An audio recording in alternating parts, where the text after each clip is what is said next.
48 hours ago, the United States Navy lost a ship. At 4:22 a.m. local time on March 24, 2026, USS Mason, an Arleigh Burke-class guided missile destroyer, hull number DDG-87, crew of 281 sailors, was conducting freedom of navigation operations approximately 60 nautical miles southwest of the Yemeni port of Hodeidah when the first inbound contact appeared on radar. The Combat Information Center logged it as a drone, then a second, then 9 more. Then the fire control systems registered something else entirely. FinSec, fast movers, sea skimming, coming in low and hard from 3 separate bearings simultaneously. The crew had been at general quarters for 6 hours. They were ready. They were trained. They had the most sophisticated point defense systems afloat. They engaged. It was not enough. At 4:31 a.m., 9 minutes after the first radar contact, USS Mason took 2 direct hits from YJ-12 anti-ship cruise missiles in the midship section. The first penetrated the hull above the waterline and detonated inside the engineering spaces. The second struck 30 seconds later, hitting the same damaged section before damage control teams could respond. The resulting fires reached the missile magazine. At 5:17 a.m., USS Mason sank in 1,800 meters of water in the southern Red Sea. 218 sailors were rescued. 63 are missing. As of this recording, the United States Navy has not recovered a single body. This is the first American warship sunk in combat since USS Indianapolis in 1945, and the people who sank it were not a near-peer military power with a blue-water navy and a century of naval tradition. They were Houthi fighters in Yemen, a country the United States government classified as one of the poorest on Earth as recently as 2023. To understand how this happened, you need to understand what the Houthis have become, because the group that American media still describes using words like militia, andau, and rebels has spent the last 18 months transforming itself into something that does not have a comfortable name in Western strategic vocabulary. Call it what it is. A precision maritime strike force operating with Iranian targeting data, Chinese-derived missile technology, and a cost structure that makes every engagement catastrophically favorable to the attacker. Let me walk you through the attack sequence, because the sophistication of what happened at 4:22 a.m. is exactly what makes it unrepeatable as a one-time incident and inevitable as a pattern. The Houthis executed a multi-axis saturation strike. This is not a new concept. Naval wargamers have been modeling it for decades, but modeling it and surviving it are different problems. Layer 1, the drone swarm. 11 Shahed 136 derivative drones, launched from positions along the Yemeni coast, approached USS Mason from the northeast on a flight profile designed to trigger radar tracking and weapons engagement. Each drone cost approximately $20,000. Their purpose was not to hit the ship. Their purpose was to force the ship's defensive systems to engage, to deplete the close-in weapon system ammunition, to occupy the radar tracking channels, to pull crew attention toward the northeast. While Mason's Combat Information Center was managing 11 drone tracks, the real attack was already in the water. Layer 2, subsurface launch. 2 Houthi fast attack craft, operating under emissions control with minimal electronic signature, had positioned themselves 35 nautical miles to the southwest during the preceding 6 hours, outside the range at which Mason's radar would classify them as threats rather than fishing traffic. At 4:26 a.m., 4 minutes into the drone engagement, both craft launched YJ-12 anti-ship cruise missiles, a weapon derived from Chinese technology, capable of Mach 2 at sea-skimming altitude with a 205-kilogram warhead. 4 missiles total, 2 from each craft. Sea-skimming at 5 to 7 meters above the water surface, approaching from the southwest. True, the opposite bearing from the drone threat. At sea-skimming altitude, radar horizon physics work against the defender. A missile flying 6 meters above the water surface does not appear on a ship's radar until it is approximately 12 to 15 nautical miles away. At Mach 2, that gives the defending ship between 90 and 120 seconds to detect, classify, track, and engage the incoming missile before impact. 90 seconds. That is what USS Mason had. Mason's AN/SPY-1D radar detected the inbound missiles at 13.2 nautical miles. The Combat Information Center classified them in 8 seconds. The crew fired 2 SM-2 surface-to-air missiles at the lead threat. Both interceptors guided correctly. Both detonated in proximity to the first inbound missile. The first YJ-12 was destroyed. The second YJ-12, flying in trail 4 seconds behind the first, flew through the debris cloud of the intercept and continued inbound. The close-in weapons system, the Phalanx, engaged at 1.1 nautical miles. It fired 300 rounds of 20mm tungsten in 3 seconds. It did not stop the missile. The third and fourth inbound missiles arrived 11 seconds later, while the crew was still processing the first impact. Mason had 2 SM-2 interceptors in the air and a Phalanx system that had just exhausted its ready ammunition load. 1 missile was intercepted. 1 was not. 2 hits, 9 minutes, 281 sailors. If you are getting value from this breakdown, from understanding the operational mathematics that official statements will never give you, subscribe now. Because what I am about to explain is why this attack was not a lucky strike. It was a proof of concept. Let me give you the cost numbers, because this is where the story stops being about one ship and becomes about the future of naval warfare. The Houthis spent approximately $3.2 million on this attack, 11 drones at $20,000 each, $220,000. 4 YJ-12 missiles at $700,000 each, $2.8 million. Fast attack craft operational costs, roughly $200,000 total, approximately $3.2 million. USS Mason cost $1.8 billion to build. Add the aircraft, weapons systems, and equipment aboard, approximately $2.3 billion in total assets. The 281-person crew represented decades of training investment that cannot be quantified, but also cannot be replaced quickly. Cost-exchange ratio, 1 to 700 in the Houthis' favor. But that number understates the damage, because sinking a destroyer is not just about the ship, it is about everything the ship was doing.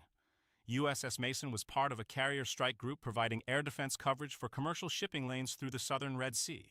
With Mason gone, there is a gap in that coverage. The strike group commander has redistributed responsibilities across remaining vessels, but redistributing responsibilities means every remaining ship is now doing more than it was designed to do, covering more ocean than it can optimally defend, and doing so while every crew member on every remaining ship now knows with complete certainty that their ship can be sunk. That knowledge changes behavior. It changes risk calculations. It changes how aggressively commanding officers will maneuver their ships in contested waters. The Houthis did not just sink a destroyer. They changed the psychology of every American surface warfare officer in the region. Now let me tell you what Washington is saying, and where the gap between the statement and the reality is widest. The president addressed the nation within hours of the sinking, calling it an act of war, and promising a swift and overwhelming response. The Secretary of Defense ordered immediate retaliatory strikes on Houthi missile storage facilities and launch sites across western Yemen. B-2 bombers flying from Diego Garcia dropped 32 GBU-57 massive ordnance penetrators on hardened underground facilities in Sana'a Governorate. The strikes were real. The damage was real. And it does not solve the problem. Here is what the response does not address. The YJ-12 missiles that sank USS Mason were stored in mobile launchers, trucks that drove to the coast, launched, and drove away in under 10 minutes. The storage facilities that B-2 bombers struck contained older inventory and now empty infrastructure. The missiles that killed 63 American sailors were already gone before the retaliatory strike was planned. The Houthis have been absorbing American and Saudi airstrikes for 9 years. They have dispersed their capabilities, hardened their command structures, and learned to operate in ways that make targeting from the air a costly exercise in destroying empty buildings. Each retaliatory strike costs the United States $30 to $60 million in munitions. The Houthis replaced the targeted infrastructure for $2 to $3 million. The exchange ratio of the retaliation is nearly as bad as the exchange ratio of the attack. And here is the number that should concern every naval planner in the Pentagon. The Houthis are not believed to have fired their most capable anti-ship missiles yet. The YJ-12 is a capable weapon, but Iranian-supplied College Far's ballistic anti-ship missiles, which use a maneuvering warhead specifically designed to hit moving ships at sea, have a range of 300 kilometers and have not been used in this engagement. The weapon that sank Mason was not the Houthis' best shot. It was their second best. Let me tell you the 3 options the United States is now facing. All of them have serious problems. Option 1, sustained air campaign to degrade Houthi anti-ship missile capability. Continuous strikes across western Yemen, targeting storage sites, launch vehicles, command nodes, and supply lines from Iran. The problem? The Houthis have had 9 years to disperse and harden their infrastructure against exactly this kind of campaign.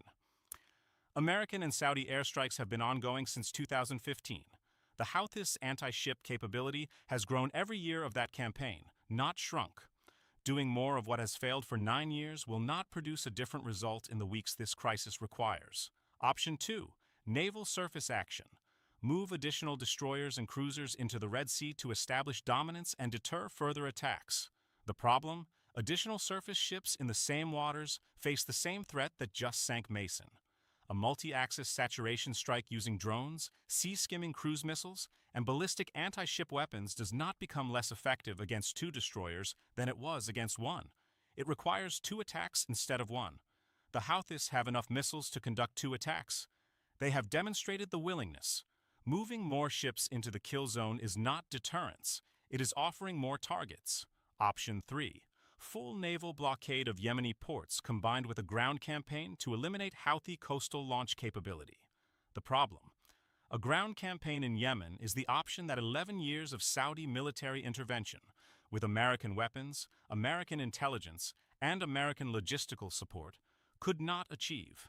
The terrain, the population distribution, the dispersal of Houthi military assets into civilian infrastructure, and the logistical requirements of a ground operation in one of the most difficult operating environments on Earth make this option a multi-year commitment measured in thousands of casualties and hundreds of billions of dollars. The United States does not have years.